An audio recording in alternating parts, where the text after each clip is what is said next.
Hello and welcome to the Drexel Interview. I'm your host, Paula Morantz-Cohen, speaking to you from my office as Dean of the Pennoni Honors College at Drexel University in Philadelphia. Today my guest is the award-winning actor Wendell Pierce. Mr. Pierce has been in numerous plays, films, and television series.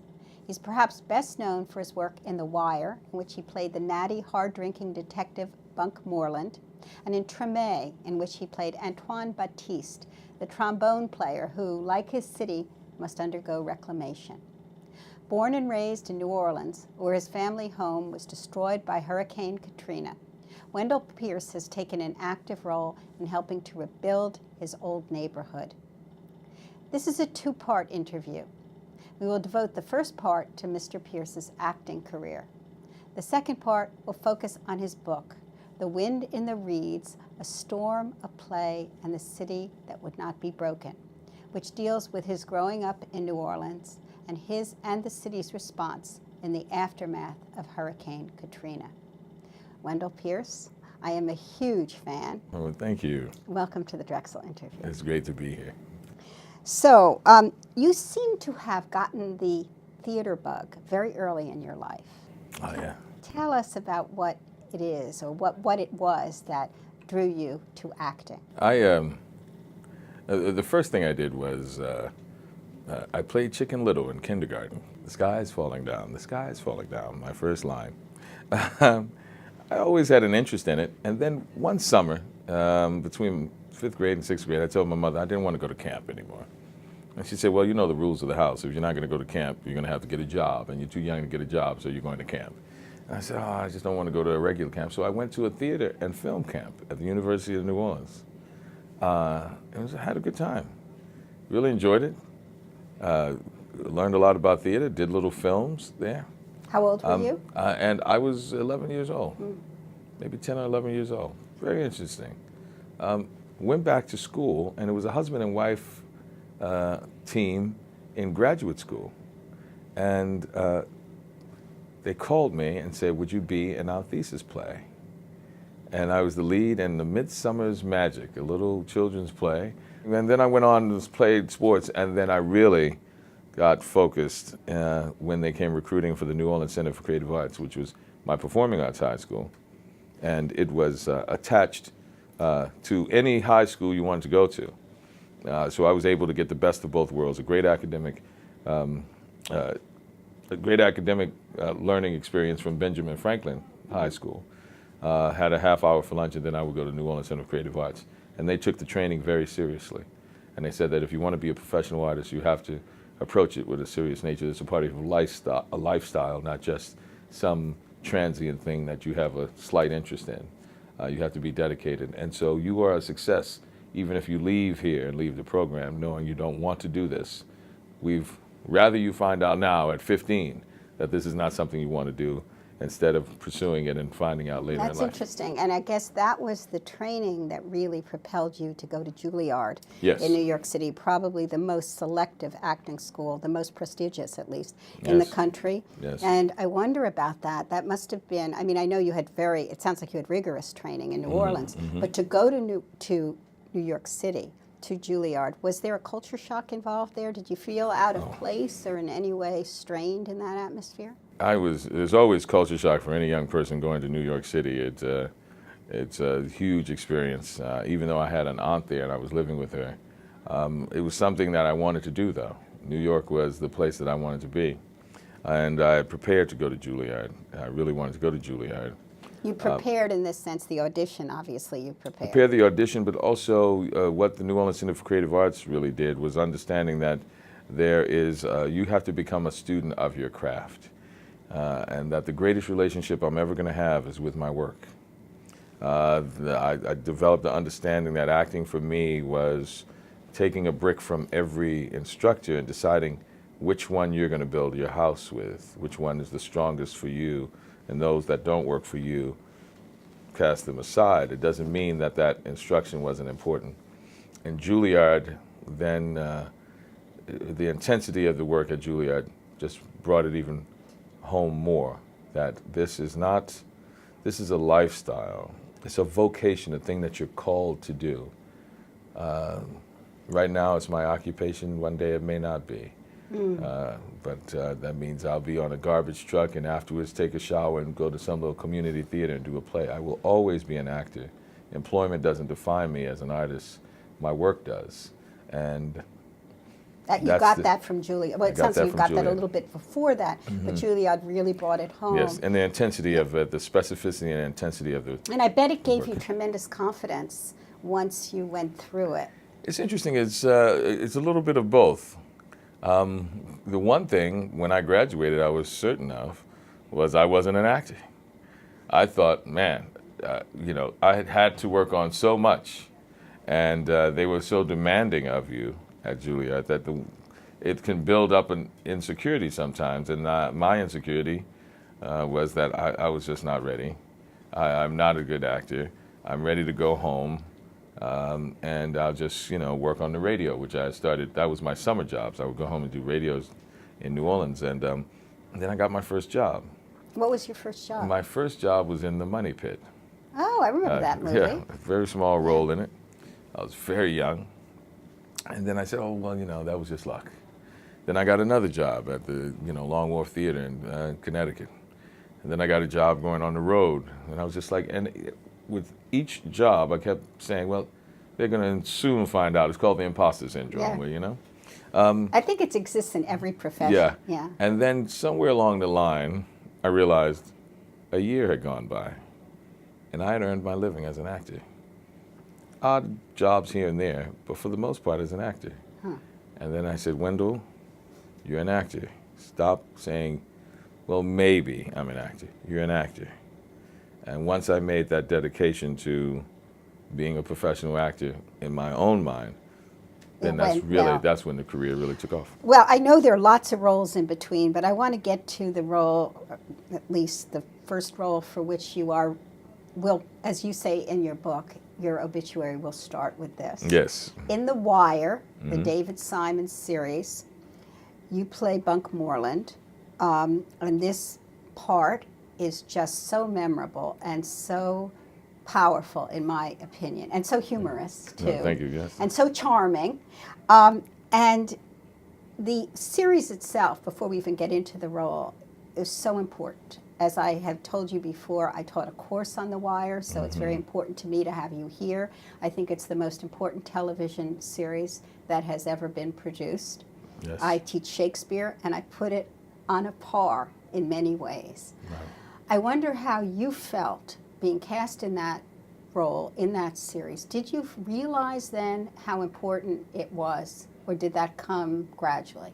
It came gradually. At the beginning, I thought we wouldn't go anywhere. It was such a different style. David Simon always said, it's a visual novel. I'm going to take the time to develop character. Just like in a novel, you may not have much in the first chapter, but he felt as though the viewers would invest their time and energy in the characters, and then it would build from there. By the second year, we knew we had a following, and then by the third year, I knew that we were doing really, really beautiful work. And when I say beautiful work, I mean that it was doing art that was really being impactful, that it wasn't arbitrary, that people were, it was the place to reflect on some of the issues that David was bringing up about the dysfunction of the American society and cities, and specifically the drug war. And so I knew it was a very special job.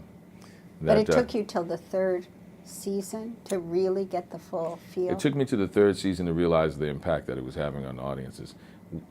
Initially, I don't think it had that much impact. Right. Yeah. I think the first season we had a following, a small but loyal following. And I knew that the work was good, and we knew that it was appreciated. But the fact that it was going to turn into something that was going to be studied in academia, that was going to have the debate on the highest levels in legislatures and even in administration, the president's favorite show. You knew it was later on as it all came together, because it was such profoundly intelligent study of our dysfunctions that it really kind of instigated real adult conversations about how we move forward And that's the sort of work that you want to do. That's what you aspire to do. That is what art does. And so I was very proud of it. You say in your book that no one could pass a street corner after watching The Wire and see kids congregated, poor black kids congregated there, without feeling differently about that. Right, because we displayed their humanity. They weren't just caricatures. They weren't just, oh, those guys in those T-shirts, they're awful, they're bad, they're negative. We showed the variables that feed into our impressions of them, what is their reality, where, they failed themselves, where we failed them. And it's that sort of recognition and display of their humanity that will never allow people who see the show to ever just cast someone with a passing broad stroke and prejudice. And that's what art does. That's what art should do. It Absolutely. Creates a dimension to something that might be flat. Absolutely.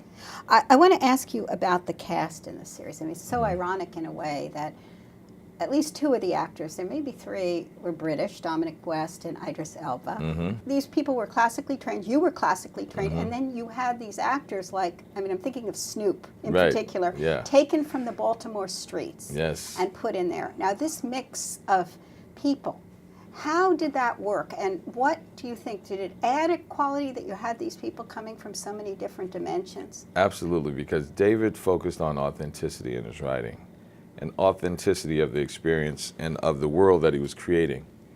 And he knew that there were actors who would have the facility to do it, and he knew that there were people that he couldn't create. They were themselves. We met Snoop when she came to Michael, who played Omar, Michael Williams, in a club and said, hey, I really like what you're doing. And he said, thank you, little dude, and then looked again and was like, wait a minute, wait, who are you? Wait, you are so uniquely different. I'm Snoop. And then he brought her to set and introduced her to what a memorable character. To the producers, and they were just like, we have to use her. We actually even use men like Melvin Williams, who played the deacon who helps Cuddy put together the gym. Oh, really? I love that character. He is who Avon Barksdale is based on. He was the biggest drug dealer in Baltimore. He was who Ed Burns, our executive producer, who was a police officer, who was part of the amalgam that is McNulty, who he was chasing at the time. He finally arrested him, and they became friends. Wow. Because they knew about each other so much that once he was put into prison, then they actually became friends, kept up the correspondence. When he got out, he was on the show. Interesting. And so it's that amalgamation of real people and actors who are creating the characters that make it very authentic. And that's the authenticity that David really shoots for in his work. Interesting. How is it that Baltimore allowed you to shoot this series there? That was something I talked about with my class. I mean, it seems to me not a positive portrayal. And I wondered how the city gave you so much access. Well, you just get film permits to do it. They didn't know what you were doing, right? No, they eventually knew immediately when the show came on. That's why, to this day, Martin O'Malley hates the show. He's not very fond of the show. We actually had our last showing was here in Philadelphia. Mayor Nutter loved the show, and because it wasn't in Philadelphia. See, but everywhere there are scenes in Philadelphia. But yeah, there are scenes in Philadelphia. But everywhere we went, actors can tell you on The Wire. People would say, "I know it was set in Baltimore, but it's really about St. Louis, right? Yeah. I know it was set in Baltimore, but it's really about Chicago. I know it was set in Baltimore, but it's about New Orleans." What happens was, the more specific you are, the more universal the impact of your show, because you're uniquely authentic, and people recognize the truth in that. And because they recognize the truth in that, they feel though it's closer to them. And so most of the people we would run into would identify the show with their city and their experience. Most of the actors who played police officers would run into police officers saying, "Man, that's the best depiction of what we do. And then Yeah. the actors who played people who were involved in the criminality, they'll meet people in the game and say, hey man, yeah, the show finally got this right. It speaks, the more specific you are, the more the appeal. I agree. Let's move to Treme. I could talk to you about The Wire all day, but that show is also so powerful and interesting and so different, in my Yes. view. As much as it has something of the same structure, so different from The Wire. The thing that was so different about it, there's a documentary called Always for Pleasure that was done in the 70s about New Orleans, where it was almost cinema verite, turn on the camera, no narrative, of just showing and depicting the culture and letting it speak for itself. A documentary that was very free-flowing, and it was a visual poem, really. That really influenced David, and he was trying to capture that. How do you do a show about culture and the impact of it? He So he was did. really, he was And I doing think- a visual poem. And I think the point is that the culture was so rich. Not only the music, the food, the ritual, the dance, all of that is, and then the arc, the narrative arc of recovery. Yes. So you have something far more optimistic. And because that recovery and the depiction of the story was about a 2-year lag, it became therapeutic for the community. People would watch Treme and say, oh, okay, that's where I was. That's where we were thinking. That's what was going on then. I've gone a little further than I thought I had. I was feeling a little hopeless, and now I feel a little hope. So it was like group therapy. It's another way that art can have an impact on community, and we found that with Treme. Tell me about moving from Bunk to Baptiste, going from that one character to that other. Now, first of all, Baptiste is a musician, Yes, and that's so important. I had to learn how to play the trombone. You had never played? I never played. Did you, I got are a you trombone. musical? You sing? I am a little musical. I wouldn't call it singing, but they made me sing a whole season on Treme, and I was like, who told you guys to write this, You sang pretty well, I think. Well, thank you. I really appreciate that, Paula. You had Yeah, character in yeah. your singing. Yeah. So I always said Baptiste was singing, not me. Okay. It was, first of all, it was an honor because David told me he was doing a series about New Orleans next. Being a New Orleanian, I was like thinking to myself, oh, I got to be in this. I hope he puts me in it. And then one day he gave me a scene from it. He said, this is a little scene I was thinking about. It's about this musicians are talking, just hanging out before the show. And he had named one of the characters Wendell. Oh. And I was reading and I said, which one do you want me to read? He said, I think you should read Wendell. And that was his way of letting me know that I was going to be in the show. And that was just the first early inklings of Antoine Baptiste. He wrote the role for me. And that is the greatest of honors. And I felt a great responsibility of trying to depict the city in the right way. It is and a I think love we captured story it. to the city. Absolutely. Some people complained about that. I was just going to say, I wondered if you've heard people say that it wasn't dark enough or it was too treacly in some manner. No, it was really interesting. We had people say it's too much music. I Oh. was like, well, yeah, that's by design. And then some people are just so beloved of The Wire, they wanted it to be The Wire in New Orleans, Even though he captured the political corruption, he captured the police brutality, he captured all the dysfunction in American cities, but it's not The Wire or something different, but people wanted The Wire. But Treme is like a visual poem, and we've created a cultural document that people will be able to pull off the shelf years from now and say, what were you thinking about, in New Orleans' darkest hour? How did we survive that, and how did the culture survive?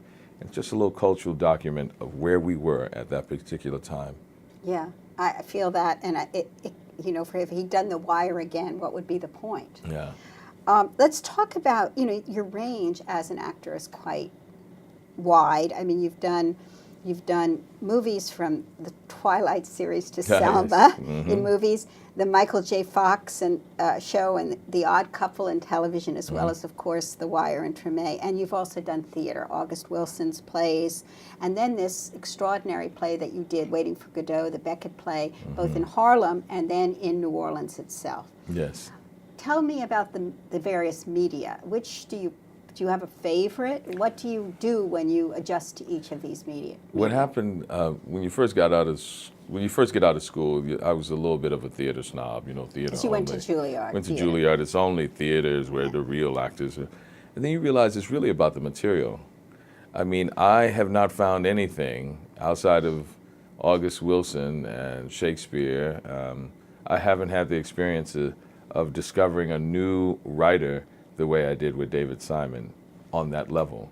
And someone writing for you. And writing for me Yeah. In theater. So I realized, wait a minute, it's not about the medium, it's about the material. And you want to do something that is complex, that challenges you, that challenges the audience, that speaks to the most intelligent in the audience, not the least intelligent, the least common denominator, something that is going to be challenging. And which is hardest, though? Let me ask you that question. Is it harder to do theater? It changes. I find theater, if you've done the work, and you have the time to do the work, it's like you play the first moment correctly and all the others will fall in line. Film is different. The best description is this. At the end of a play, you are filled with energy.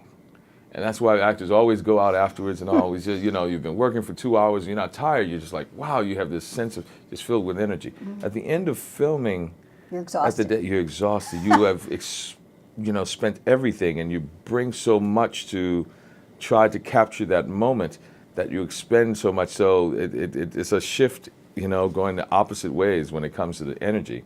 But theater's like a floodlight, and film is like the same amount of light, just condensed and concentrated into a laser. What a metaphor. I and love that's that the most important thing to remember. You always seem to me to play, you can be gruff, you can be severe, but you're always likable and humorous. And I wonder if you've ever played a villain, or would you want to play a villain? I can't imagine you as a villain. Have you played a villain? I have played a villain. There was a episode of Law and Order where I was Chief Nwaka from Nigeria. I was having people come who were drug mules, and I was using people I was a drug dealer. I hear the accent, yes. I actually played a man who's very dysfunctional. You never play someone, you can't play someone that you think is a villain. You can only play a human being who is very dysfunctional. Whoever you play, you have to find something in them that you identify with. Most of the times you identify with them closely and you say, I can understand, have an understanding. And I won the Best Actor Award in the Los Angeles Film Festival for a film called Four. It was a married man who was closeted, homosexual, and met a young boy, 19-year-old, online. And he was dysfunctional, to say the least. He was a predator without thinking he was a predator. So that was a true villainous character. Yeah, that's the ugly side of human nature. Yeah. And so I guess I would call him a villain. You are going to be playing, villain is not the right word. Oh, no. Come on, you have to go here. Yes. You're going to be playing, I guess it's done, and it will be airing in 2016. In 2016, Confirmation, yes. And you'll be playing Clarence Thomas. Yes. And I can see a resemblance of sorts. Talk to me about taking on that role and the challenges of it. Well, he is a justice on the Supreme Court. It was and a very specific time in American history. That is 25 years ago when that confirmation hearing happened. We weren't discussing sexual harassment in the workplace and all, and it was really the defining moment in our social discourse about that. And I remember it distinctly, and when offered the role, I thought I jumped at the opportunity because I want to understand the man. Did you understand him in playing the character? We shared a history, which was the surprising thing in my study, of his upbringing in Pinpoint, Georgia, my mother's upbringing in Bertrandville, Louisiana. I actually really desire to meet him now because I have found an affinity for our family histories and how, you know, poor Southern black folks farming and dealing with the racism of that time, and how that led him to the path that he took, which is, you know, the polar opposite of my politics. And so I had an appreciation of the man for that. Ultimately, I'm playing the role of someone at the pinnacle of their career being accused of something where now he could lose it. And so that's what I focused on and tried not to be judgmental about who he is when it comes to his politics. Yes. Well, I look forward to that, and I hope that someday you'll meet him and get his reaction. Yes. But we are out of time, and I want to thank you so much, Wendell Pierce, for this interview. Thank you. And thank you for joining us today at the Drexel Interview.